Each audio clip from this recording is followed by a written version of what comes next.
Welcome to the Table Podcast, where we discuss issues of God and culture, brought to you by Dallas Theological Seminary.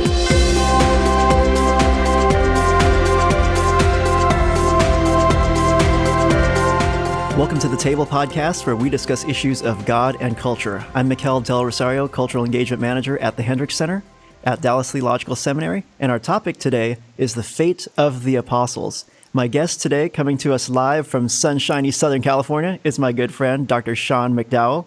Sean's Associate Professor of Christian Apologetics at Biola University. Welcome, Sean. Hey, thanks for having me, Mikel, and for introducing me as your good friend. We do have a history going all the way back to Biola, so... That's right, Sean and I, we went to our undergrad together at Biola University on the same floor in the old dorm, the old Horton Hall. That's right. Fun stuff. Well, thanks for having me on. Yeah, well, welcome. Well, today we want to talk about the fate of the apostles, and the way that we want to approach this topic is the idea that for many of us who make a case for the historicity of the resurrection, we often will use an argument based on the disciples' belief that they saw the risen Jesus. So we'll say things like the disciples wouldn't die for a lie, that liars make poor martyrs.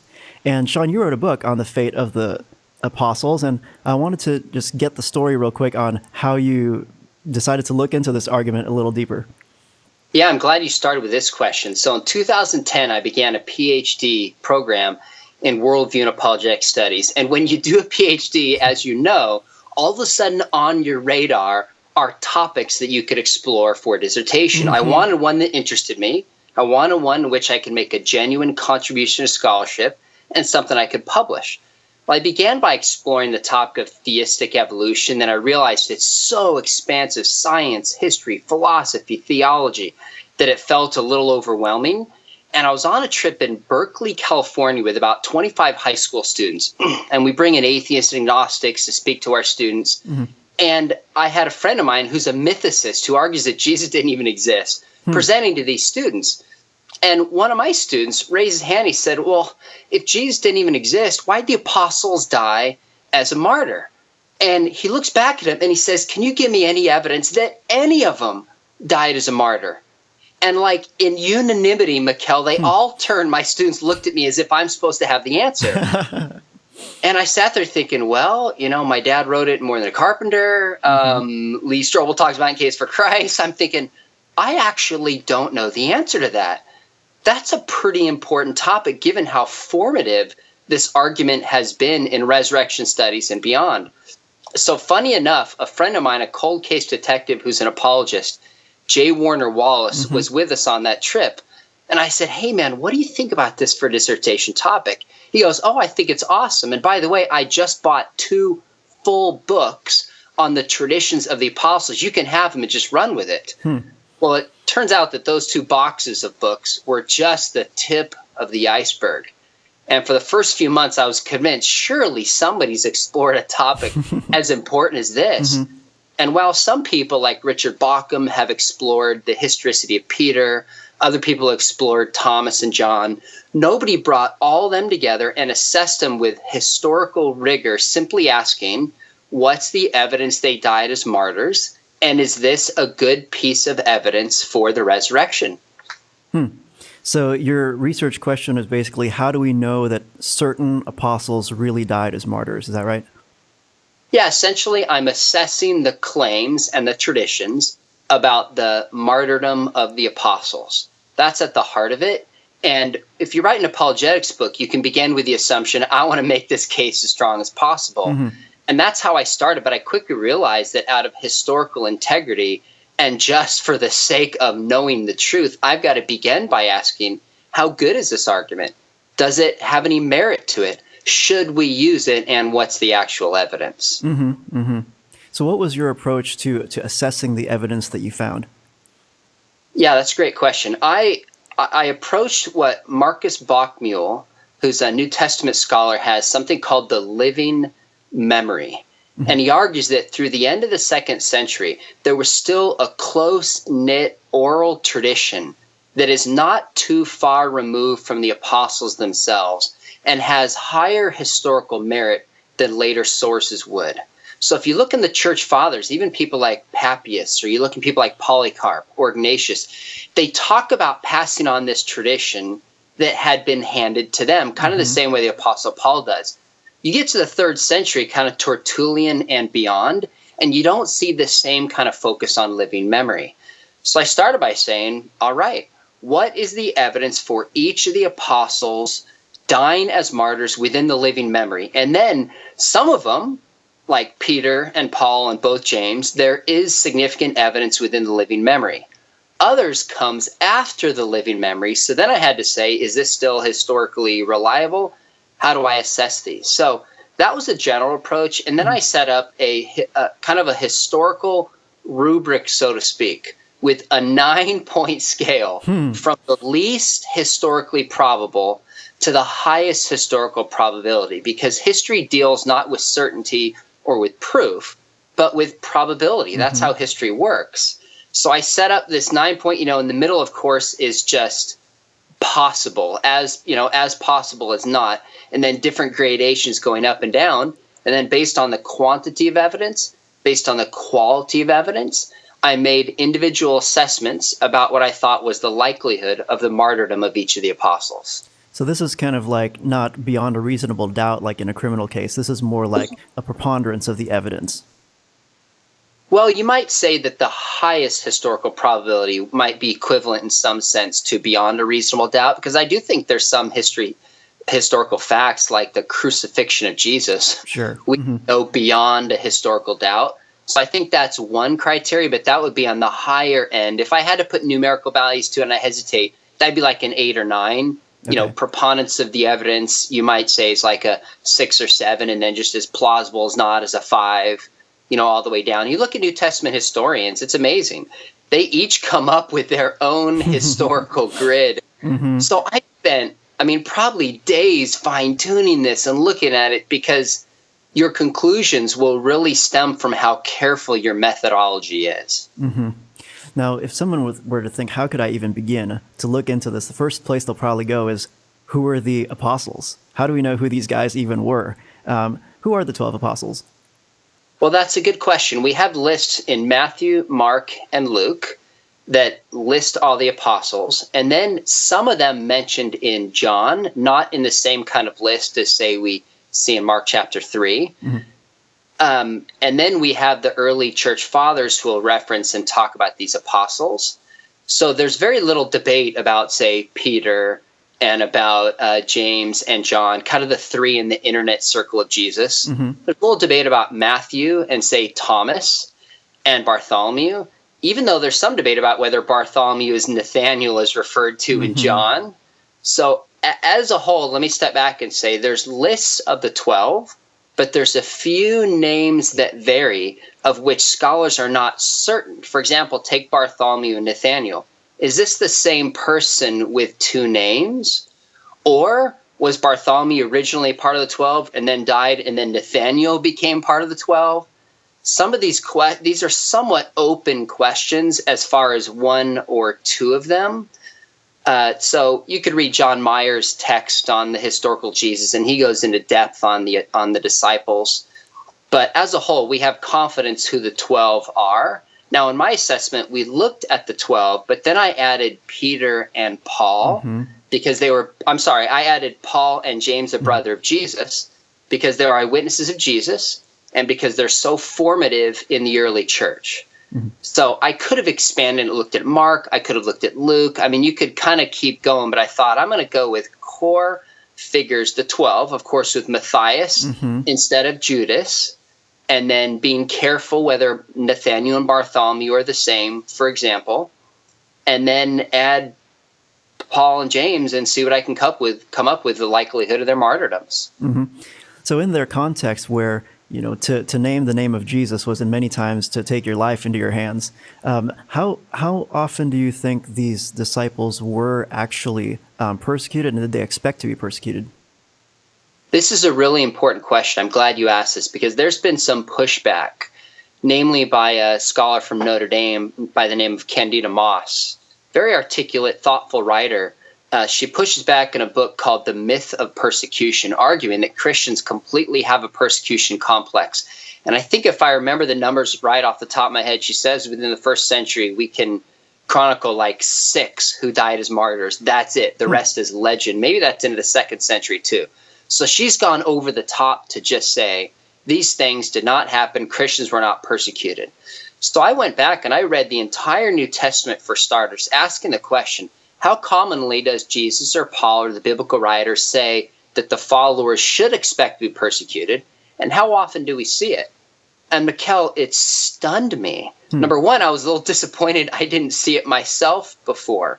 But this idea that Christians are signing up for a movement in which they expect to be persecuted is at the heart of the New Testament. It's probably one of the more common themes that show up, certainly in the top 10. I mean, by the way, we are following John the Baptist, the forerunner, was beheaded. Jesus died a martyr's death. He said, pick up your cross and follow me. That's right. And we talk like, oh, my cross is, my neighbor listens to loud music or something like that. I mean, that's not what it means. He meant pick up your execution instrument and be willing to follow me to death. And you see in Matthew 10 where Jesus sends out his disciples, among wolves, and he says they'll bring you before kings and before governors and Gentiles. I think, why does he mention that early in his ministry when they were going to minister to Jews? And the answer was because he was preparing them to go out beyond, and this was preparation for the kind of persecution they were expected to receive. Then I think if you just look in the writings of Tacitus, you look in the letter of Trajan in the early 2nd century, the consistent theme is not, as some Christians say, that every single waking moment Christians were persecuted and they were rooted out completely by the Roman Empire. That's a little bit of an overstatement. Candida Moss understates it on the other side. They followed a martyrdom movement and were expected to do the same as Jesus had. That's what they signed up for. We're able to separate out all the different reasons why Christians were persecuted, and then we're able to say that they were persecuted because of, say, their testimony about Jesus versus just kind of following Jesus, being part of this movement? Well, the early persecution is at the hands of the religious leaders, the Jewish authorities of that day. So they were persecuting because they thought they were proclaiming a false gospel. I mean, sometimes Christians don't put themselves in the position of the Jews at that time to ask the question, if you are being oppressed by the Romans for proclaiming a false gospel, and the only way they could usher in the kingdom of God is by getting back to the Old Testament model of faithfulness, then of course they come around and start proclaiming what they thought was a different Messiah. They would try to root it out. Now, that doesn't mean they should not have seen the truth and believed, but that's where they were coming from. It's not until you get in probably the 60s, although you see some hints in Paul being persecuted by non-Jews because he was, you see early in Acts, he's upturning certain economic systems. You see hints of that. But it's not until Christianity was separated from Judaism and considered a distinct sect and didn't have the historical roots and relationship that the Jews did that you start to see the persecution really increasing. And the main reason from the Romans is because the Christians would not worship their gods. That's really the heart of it. So they didn't in principle have a problem that they worship Jesus as God. Fine. But part of their pagan belief was the military and the economy and their weather and their crops was based upon worshiping their gods. So if people didn't, it put the entire empire in jeopardy. Christians come along and say, we're not going to worship your gods. So they were pushed back and they were persecuted, which is why you see people like Justin Martyr trying to defend the behavior of Christians now into the 2nd century, saying we're not that different from you as you might suspect. And Justin Martyr, one of the earliest apologists or defenders of the Christian faith, yeah? That's right. Well, when we talk about this with our skeptical friends, sometimes people will say, look, a lot of people die for a lot of causes. A lot of people die for religious causes, for political causes.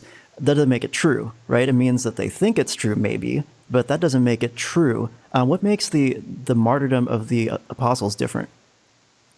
Mikel, I was staying in a bed and breakfast in Missouri, and I had breakfast with a nun, happened to be staying at the same bed and breakfast while I was doing this research. And she pushes back on me and goes, wait a minute, and asks the same question. And I laughed. I thought, well, of all people that value the same martyrs, this sweet Catholic nun is like pushing me on this. And I said, this is a great question. Here's the only distinction to keep in mind. So, for example, if somebody walks in during this interview, puts a gun to my head, as morbid as this is, and I die, all you and people who potentially saw this would say is, wow, Sean really believed it. He actually believed this. He was sincere. But my death would provide zero evidence for the truth of Christianity. It would only show my level of belief, because I received this second, third, fourth, fifth hand from others. Well, that's true for any Muslim martyrs who died. And by the way, I don't really call them martyrs. It's only the popular terminology. I think Muslim terrorists and any terrorists are murderers, not martyrs. But they died thinking they were going to get a reward in the afterlife. Same with the Buddhist monks who lit themselves on fire. All this shows is they really believed in their cause. The apostles were eyewitnesses of the risen Jesus. The earliest records we have, and this also surprised me. I went back and I read all the New Testament documents. I read the church fathers. I looked at the creeds, asking the question, what was at the heart of the earliest Christian proclamation? What's the kerygma? And in 1 Corinthians 15, 3-7, we have the earliest creed about Christian beliefs, arguably dated within 3 to 5 years of the death of Jesus, where Paul says, I pass on to you of most importance what was passed on to me, that Jesus died, he was buried, he rose again on the third day. He appeared to Peter. He mentions James, he mentions the apostles, mentions the 12 and the 500. That's the earliest account we have of apostolic belief. It was based on seeing the risen Jesus. That's repeated in the writings of Paul. That's the early church in Acts. I challenge your listeners to read through Acts and just pay attention to how every single speech focuses on the resurrection. And the apostles say, we saw the risen Jesus. We were there. We heard him, we touched him, we saw him. So their proclamation doesn't prove that Christianity is true, but it does show they're not liars. It does show they're not making this up. It does show that they sincerely believe that Jesus rose from the grave. So this doesn't get us all the way to Christianity. This doesn't get us all the way to the resurrection. We have to be clear. But it's one pinnacle that shows that these first eyewitnesses really believed it. They weren't making it up. This is not a conspiracy. They're not liars. They really believe this. They all suffered and were willing to die for it. There's no evidence any of them recanted, and I think we have good evidence that some of them actually died as martyrs. That is night and day difference than a so-called modern-day martyr who died for something he or she believed. So we can say that the disciples had real experiences that they believed, at least, were experiences of the risen Jesus. And the difference is they didn't die for something that somebody told them somewhere. They died for the idea that they personally saw Jesus. They were the only ones to know if they saw Jesus alive or not. Yeah, one of the remarkable things about New Testament studies, in particular resurrection studies, over, say, the past 3 or 4 decades, is that now it's a majority position to believe exactly what you said, that the apostles had experiences they believed were of the risen Jesus. That is a majority view. I heard Gary Habermas talking about 1979 when he did his dissertation. He's like, only conservative evangelicals believe that, nobody else. Now it's a mainstream New Testament position. The apostles had experiences they believe were of the risen Jesus. Now, a pushback would be, well, maybe it was some kind of grief experience. Maybe it was hallucinations. Okay, we can deal with that separately. Their willingness to die doesn't prove that that is wrong. There's other problems with those hypotheses and naturalistic explanations. But their willingness to die shows that they really believe they saw the risen Jesus, and they were willing to pay the ultimate price for that conviction. Now, what I think is amazing about this, Mikel, is I'll mention my friend J. Warner Wallace again. As a cold case detective for 25 years, he has never lost a case. And he said every single case that he's done, people commit crimes for one of 3 reasons: for greed, for lust, or for power. He goes, look at the apostles. It wasn't about money or greed. Jesus was like, sell everything. Wasn't about power. He said, be willing to die. And it certainly wasn't about sex. Jesus showed the highest respect for women. So all this line of argumentation shows is they were sincere and they wouldn't have a motivation to make it up. They really believed Jesus rose from the grave on the third day. That's right. That's right. Well, what were some of the challenges that you encountered just taking a look at the sources that you had to look through to nail down what happened to the apostles? Yeah, there were actually quite a few challenges, more than I expected going into it. One, for example, is that a lot of the early church fathers confused some of the apostles. For instance, there's 5 or 6 people in the New Testament named James. Matthew and Matthias, those traditions get confused. Even some of Judas, son of Alphaeus, gets confused at times. Philip, the evangelist, gets confused with Philip the apostle. So sometimes weeding through the names was difficult. The other challenge was that you see these early churches emerge in different parts of the Roman Empire and beyond. And if they could claim that they had an apostolic founding, it gave them a certain sense of authority and history within their community. So that's why we see at least 5 or 6 traditions of Bartholomew, totally contradictory about where he went, about how he died, about the nature of his ministry, emerging because different people are claiming the apostles. Now, that doesn't mean they're all false, but it made it more difficult to weed through which ones are historical and which ones are not. A third problem was you have probably starting in the middle of the 2nd century through the 4th, 5th century and beyond, you have these apocryphal accounts emerging that are full of legend, like they're called the Acts of John, the Acts of Thomas, the Acts of Peter. They're often based around a historical core, but they contain some legendary element, like John commands these bed bugs outside his room to stay outside his room. I believe Paul baptizes a lion. I mean, there's just certain things. Simon Magus flies through the air in the Acts of Peter. You have these documents that kind of like some of the early Gospels of Jesus, not real Gospels, that try to fill in the gaps of his childhood. You find these later ones trying to fill in the gaps of where the apostles went and things they allegedly did. So some of those contain a historical core that are helpful. And we know that because they're corroborated by additional external documents. But they're also filled with legend. So the question becomes, when does history end? And when does legend begin? And that's a really, really tricky line. I'll give you we can come back and talk about those particulars, but that was one of the challenges. Yeah, wow, there are a lot of challenges that you faced. But our argument is that the apostles had real experiences that they believed were experiences of the risen Jesus. We know they claimed it at great risk to themselves. We know that they are willing to suffer for it. And in your work, you looked at evidence that some of them even really died for it. Go ahead and wrap that up for us to encapsulate what the challenges were. Sure. One of the challenges, again, is the early church would confuse, say, Matthew and Matthias, or the traditions of Philip the evangelist and Philip the apostle. Another challenge is that these different communities wanted apostolic founders, so they, let's say, maybe just willingly accepted stories that were maybe not grounded in history. The other challenge is we have these 2nd, 3rd, 4th century apocryphal accounts that are full of legend, but often based around historical core. How do we know it's history? How do we know it is fact? So I'll give an example of already where I've potentially changed my position since writing the academic book, Fate of the Apostles.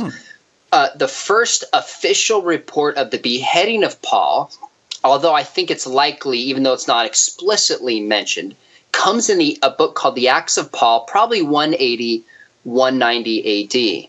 And it describes how when he's beheaded, this milk-type substance secretes from his neck.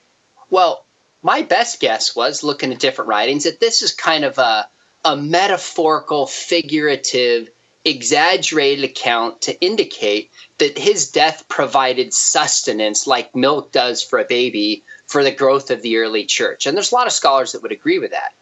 Well, then I had a medical doctor who's in our apologetics program at Biola. He emails me. He goes, "Hey, doc, check this out. There's a medical condition in which somebody will secrete a milk-type substance from the neck." He said, "I can't prove this happened to Paul, but don't be so quick to dismiss it as legend. I thought, man, that's a really interesting point. So some people have pushed back like that, and I discovered in my research that, yes, there's a lot of legend, but there might be some more historical core to some of these accounts that people are very quick to dismiss. So how do you define what a martyr is? Did you have to be pretty specific about that in your study? I did. I had to open up, and I didn't realize there was such extensive literature on what a martyr is. So, for example, is a martyr somebody who's willing to go through the process of death but survives? Like, say, a Daniel. Is he a martyr? What if somebody goes through the process but dies 6 months later and gets permanent wounds? Is that person a martyr? Like, this gets really sticky. So, essentially, a martyr is somebody who's willing to die, and I would say does. I think you have to tie death to it for their belief and proclamation of the Christian faith. Now, that's what I mean by a Christian martyr. So what gets sticky is that when you hear the popular arguments for martyrdom, you'll hear people say things like, well, they refused to recant at the point of death. The apostles refused to recant their belief in Jesus. Therefore, they really believed it. Well, Mikel, can I tell you, there are no early sources in which we have information where, say, Peter or Paul or Matthew are told, if you just stop proclaiming Jesus, we will not behead you or crucify you. Those kind of accounts don't exist. So how then is somebody like James, who Josephus tells us was stoned to death or put to death at least, roughly in AD 62. Is he a martyr? Well, I would argue that one, the political and the religious factors overlap. So partly James was put to death for political reasons, but it's also religious reasons, and we can't separate those. But furthermore, I'd say I think James qualifies as a martyr. Why? He was publicly proclaiming a message that was offensive to the Jews, an insult to the Gentiles, about a martyred Savior who'd come back from the dead. He was the leader of the church in Jerusalem, publicly proclaiming this. So if he's put to death by political and religious forces, you better believe that something tied to his public proclamation of the faith is related to why he put them to death. I think at least he gets a benefit out there, and thus would qualify, at least broadly speaking, as a martyr. Well, not too dissimilar from Jesus, right? Jesus had religious charges and he had political charges that were involved in his execution. Yeah, I think that's a great point. And neither do we have, maybe you can correct me on this, we don't have any competing data that says these disciples were nabbed in the middle of the night and, killed, just in a back alley somewhere, right? Well, here's where it gets a little sticky. We don't with Peter. So take, for example, Peter and Paul. We have multiple sources from within the living memory that Peter was taken to Rome and that he was killed as a martyr. You have this in John 21. You have it in Clement of Rome. You have it in the writings of Ignatius in through the 2nd century. You have a consistent testimony when it comes to James, the brother of Jesus. And then James, the son of Zebedee, of course, is in Acts 12:2. So you have consistent testimony with these core apostles. But when you get to some of the later apostles, say 3rd, 4th century documents, there are some claims of Matthew and Philip dying natural deaths. Now, it doesn't mean that they did. In the case of Philip, we have some accounts of him being crucified in Hierapolis, which probably were confused with Philip, the son, the evangelist in Acts 7. And then you have some accounts of him dying naturally. So I don't know how to assess between those which one is true. It's just hard to know historically speaking.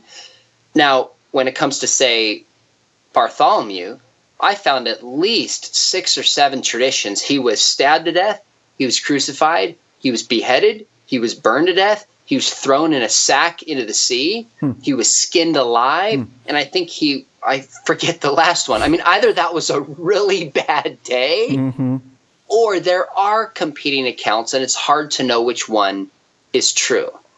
But what we don't have any accounts of the apostles recanting their beliefs in the risen Jesus. This is very important because, again, all we're showing is that they sincerely believed it. We don't have to show they all died as martyrs. I don't think we can. But there's no record that they recanted. And you might be thinking, as skeptics have pushed back and said, well, this is an argument from silence. Well, yes, but it's an argument of silence I would say has some teeth because think about it. Skeptics and critics in the 2nd, 3rd century forward had every reason and every attempt to discredit Christianity. If there were even traditions of the apostles recanting their faith, they would have jumped on it. Also, you have debates in the 2nd, 3rd century emerging about what do we do with Christians who, at the point of martyrdom, abandon their faith. Can they be reconciled to the church? Well, what if there was even a tradition about, say, Matthias abandoning his faith? Don't you think somebody would have brought this in? So the fact that we don't have any record of them recanting, to me, is at least interesting and telling that they're all willing to die as martyrs. Some of them did, and it's possible some of them died natural deaths. We just don't know for sure because those accounts are late. Mm-hmm. Well, let's run down the list of the apostles, and let's start by taking a look at some of the more well-known ones. You mentioned Peter already. Any truth to the crucified upside down? How did you assess that one? That's a great question. Here's another area where I changed my scholarship. When I looked at as many scholars that talk about how Peter died, it references in John 21 where Jesus says to him, you'll be taken where you do not want to go, your hands will be tied, you'll be dressed by another. And then in parentheses, the writer of John says this is showing how he would die. And even Bart Ehrman has written in a text that I can cite, he says this was to indicate Peter would die a martyr's death. If Jesus was the first shepherd, Peter's the second shepherd who will also lay down his life. Now, when I first read that, half the scholars, roughly off the top of my head, would say, well, his hands being separated is an indication to crucifixion. The other half would say, no, because he was, the order doesn't match the order of crucifixion. So there's debate about that. Well, there's a book that came out last year, co-authored by edited by Larry Hurtado. There's a chapter in there that says there's one thing we know for sure about crucifixion is that people were stripped naked for shame. Well, it says in John 21, Jesus says to Peter, somebody else will clothe you. So that means he probably wasn't being taken to be crucified. In fact, this author argues that he was burned in the time of Rome, described by Tacitus for the circus that Nero had. Now, I don't think we can prove that. For my project, it doesn't really matter how he died. What matters is we have a 1st century source, John 21, indicating Jesus would die as a martyr. Now, so I think there's good evidence he wasn't crucified. The earliest record that he was crucified upside down shows up in a book called The Acts of Peter, end of the 2nd century. Mm-hmm. And typically, you know this, why will Christians say that Jesus was crucified, or Peter was crucified upside down? Because he didn't want to be crucified the same way as Jesus. Well, if you actually read the Acts of Peter, it's online, you can. That has nothing to do with it. It's making a theological point. The world was turned upside down. And when Peter is on the cross upside down, he can see the world upside correctly as it is, and his death will help to turn the world upside right, just as Jesus' death did. It's not till the 3rd and 4th century that church historians take the Acts of Peter as if it's historical and then say he was crucified upside down. So I think at best we can only say it's possible because there is some precedent of people being crucified upside down. Martin Hengel records this in his book Crucifixion, but I don't think we're historically warranted to say it's likely or even probable. Well, we talked about Paul already. Did you want to say anything else about Paul, this former skeptic, enemy of the Christian faith, dying for his belief that he saw Jesus alive after Jesus was crucified? Well, for Paul, we have the passage in 2 Timothy that's very interesting, which he says, I'm being poured out as a drink offering. I fought the good fight. I ran the race. Well, here's what's interesting about that is either Paul really wrote this, which you and I believe, because he knows he's been suffering his whole life and his sufferings are bringing him to the point of death. Hence, he dies as a martyr. Or this wasn't written, as a lot of critical scholars would argue, that this wasn't of the core, but they wrote it later, And they had to put those words on the lips of Peter because the tradition was so strong. Paul, because the tradition was so strong that he died as a martyr. Either way, that text helps give hints that Paul was at the point, the apostle of suffering, told by Jesus he'd suffer his whole life, and his sufferings are coming to a point, the end of his death. We have another reference in Paul. That one helps us a little bit. I don't want to overstate it. But then in 1 Clement chapter 5, there's a reference to the martyrdom of Paul and the martyrdom of Peter. And then we have multiple documents in the 2nd century and no contradictory evidence that Paul, in fact, died as a martyr. Now, was he beheaded? The first explicit document shows up in the Acts of Peter, late 2nd century. But we know John the Baptist was beheaded. We know James, son of Zebedee, was beheaded. We know he's a Roman citizen, and that was a common means of death. So I think we're very confident he died as a martyr. And I would say we're on at least solid ground. It's reasonable that he was beheaded. Now, you just mentioned one of the Jameses. You said there were 2 Jameses, right? Distinguish for us the 2 Jameses, and then help us to understand what happened to them. So within the inner circle of Jesus, you have Peter and then the brothers James and John. Now, James is one of the only 2 apostles, Peter in John 21, and then James in Acts 12:2, that we're told in the New Testament scriptures that they died as martyrs. So a lot of the evidence for James, the son of Zebedee, comes from the reliability of the book of Acts, which I think Craig Keener lies out in his volume on Acts very explicitly. And so does Darabach in his commentary on Acts, the historical case for the reliability of Acts. And there's no competing claims with that. And I think it just reads like an execution account. There's no flowery details that are added to it, which we see emerging later. So we're, I think, on very solid ground. James, the son of Zebedee, died as a martyr. Now, Gary Habermas says he wouldn't put James, the son of Zebedee, in his minimal facts because we only have one source.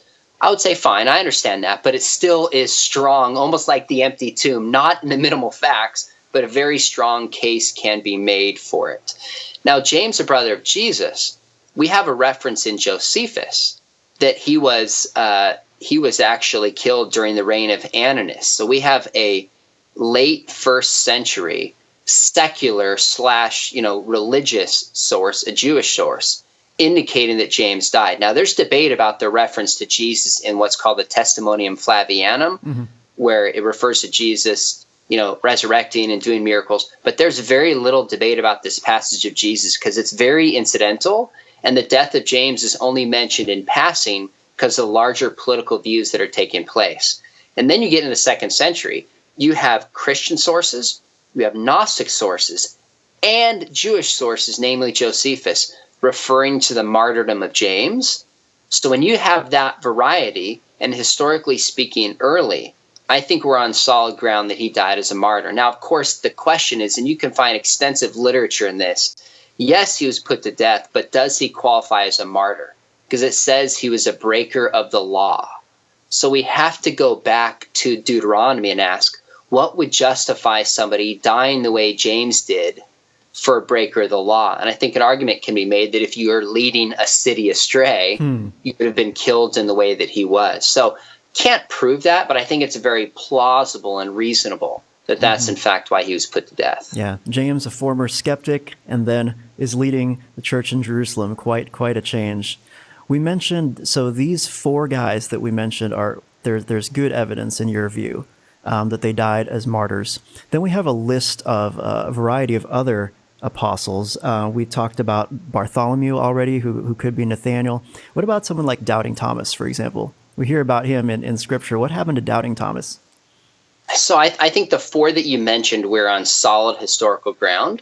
And then I think at least more probable than not, you could make a case for Andrew and a case for Thomas. Now, Thomas is super interesting because every Eastern scholar I could find is absolutely convinced that Thomas went to India and died as a martyr. But they tend to do history a little differently than in the West. So, for example, the earliest source of Thomas going to India is in the Acts of Thomas, which is the end of the 2nd century, early 3rd century. It's full of most likely some legendary material, but one of the kings that he goes to visit in northern India, we have found a coin, King Gundafar, that shows he was a historical king in that place at that time. And some of the other names in the Acts of Thomas have matched up historically. Well, that doesn't prove that it's true, but that's very interesting. It says this wasn't an entirely invented fictional account. And for an apostle as prominent as Thomas was, there's no other accounts I could find that he went anywhere. There's tons for Andrew, tons for Matthias, but he only consistently went to India. We also know from Eusebius that there's at least Christians in the middle 2nd century in India. So we know Christianity got there early.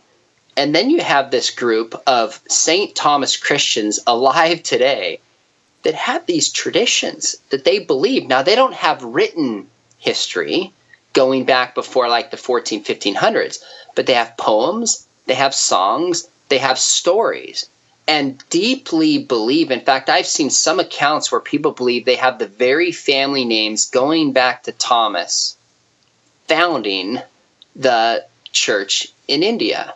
Wow. Well, the real question is the Acts of Thomas independent of the St. Thomas Christians? Mm-hmm. This is a dissertation somebody needs to do.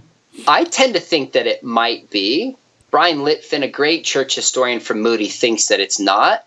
But if you have one source, then at best, I think Thomas is possible. If you have two independent sources, I think the case is very, very strong because they agree on Thomas coming to India and dying as a martyr. So Thomas was, besides, he might be the kind of person who could pull it off. When they want to go to Judea, people are discouraging Jesus, and Thomas is like, let's go and die.